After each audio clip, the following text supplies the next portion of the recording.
ব্রাহ্মণবাড়িয়ায় community of পর্তুগালের উদ্যোগে দেশটিতে অনুষ্ঠিত হয়েছে প্রবাসীদের ইফতার ও দোয়া মাহফিল। শনিবার রাজধানী লিসবনের বাংলাদেশি অধ্যুষিত এলাকা মার্তিম মুনিজের এক রেস্তোরাঁয় করা হয় এই আয়োজন। মাহফিলের শুরুতে পবিত্র কোরআন থেকে তেলাওয়াত করেন সংগঠনের প্রচার সম্পাদক তামিম বাতুল।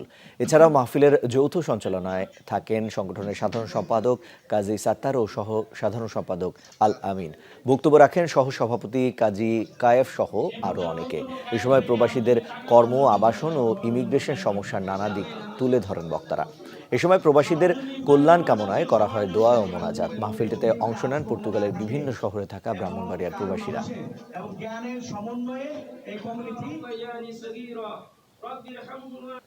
আমরা সবাই মিলে আজকে ব্রাহ্মণবাড়িয়া কমিউনিটি অফ পর্তুগালের উদ্যোগে আজকে আমরা এখানে ইফতার পার্টির আয়োজন করেছি। প্রবাসে আমরা সবাই ভাই ভাই এবং শেকরের টানটা যে আমাদের ব্রাহ্মণবাড়িয়ায় এই জিনিসটাকে ধারণ এবং আমরা ধারণ করি বলেই সংস্কৃতি বা বাংলাদেশের সকল সংস্কৃতি এবং ধর্মীয় সংস্কৃতিতে আমরা সমানভাবে ভূমিকা পালন করি।